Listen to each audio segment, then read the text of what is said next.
Prenez des étudiants, des enseignants-chercheurs, des élèves de primaire et leurs professeurs, mélangez le tout et vous obtenez le projet de sciences participatives Phytopole.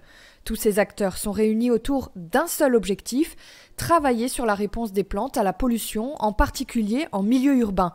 Pour faire cette étude, c'est le plantain lancéolé qui a été choisi, une plante commune en ville, simple à cultiver et à observer pour les enfants. Le temps d'une année, les élèves sont devenus de véritables scientifiques. Avec les écoles, on a vraiment co-construit le projet. On a fait d'abord différents ateliers pour essayer de leur expliquer le projet, leur apprendre les notions de biologie végétale. Tout au long de l'année, ils nous ont aidés avec leur maîtresse à faire les protocoles pour savoir où ils devaient disposer les plantains par la suite, qu'est-ce qu'ils devaient mesurer, si c'était la taille de la feuille, de l'inflorescence, les différentes caractéristiques qui pouvaient arriver dans le milieu extérieur.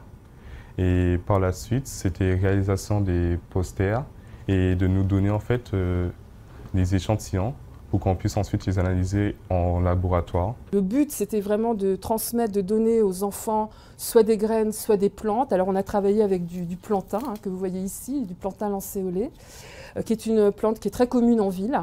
Et on avait besoin d'avoir ces plantes qui soient cultivées dans plusieurs endroits de l'Eurométropole. Donc le fait de travailler avec des écoles, ça c'était déjà une bonne chose. Et on avait besoin de beaucoup de données que nous, on ne pouvait pas aller mesurer finalement, récolter. Et donc c'était un besoin et c'était une envie également. Une envie, pourquoi? Parce que finalement, d'ouvrir la science aux plus jeunes, c'est vraiment nécessaire. Et l'idée, c'était aussi, en leur apprenant un petit peu ce qu'est une plante, comment une plante peut réagir dans son environnement, de respecter ces plantes, de respecter l'environnement. Au total, ce sont 6 laboratoires, 3 étudiants en master, 4 professeurs des écoles et une centaine d'élèves de CM1, CM2 qui ont mené le projet Phytopole en 2022-2023. Les chercheurs et étudiants des universités de Strasbourg et Mulhouse ont accompagné les enfants dans leur démarche scientifique. Nous avons fait toute la caractérisation par microscopie. En ce qui nous concerne, c'était vraiment les phytolithes, qui sont des petits cailloux de silice que l'on trouve dans les plantes. Savoir un petit peu comment ces phytolithes elles sont générés par les plantes et comment leur croissance peut être impactée par la pollution urbaine. Et savoir surtout si ces phytolithes sont capables, en fait, de réagir à la pollution, au stress induit par la pollution, en emprisonnant les métaux lourds.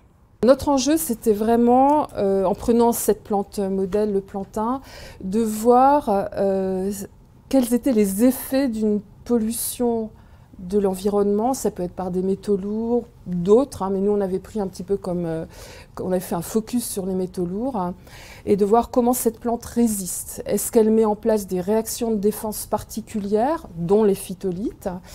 Est-ce que sa croissance est impactée? Est-ce qu'elle va avoir un aspect qui va être modifié? Donc les enfants, eux, étaient chargés de mesurer la croissance et de voir les effets très visuels sur la croissance des plantes, sur leur développement. Et ensuite, avec les étudiants de master, l'objectif c'était de récolter ces plantes qui avaient été cultivées dans différents endroits de l'Eurométropole et de les analyser pour pouvoir détecter ou non des réactions de défense particulières. Ce projet était avant tout une démarche participative et d'ouverture du monde de la science. L'ensemble des classes sont venus rencontrer les chercheurs à l'université de Strasbourg. Ils ont également participé à la création du logo du projet ou encore à l'élaboration d'un livret imagé en collaboration avec la Maison pour la Science en Alsace et la Haute École des Arts du Rhin.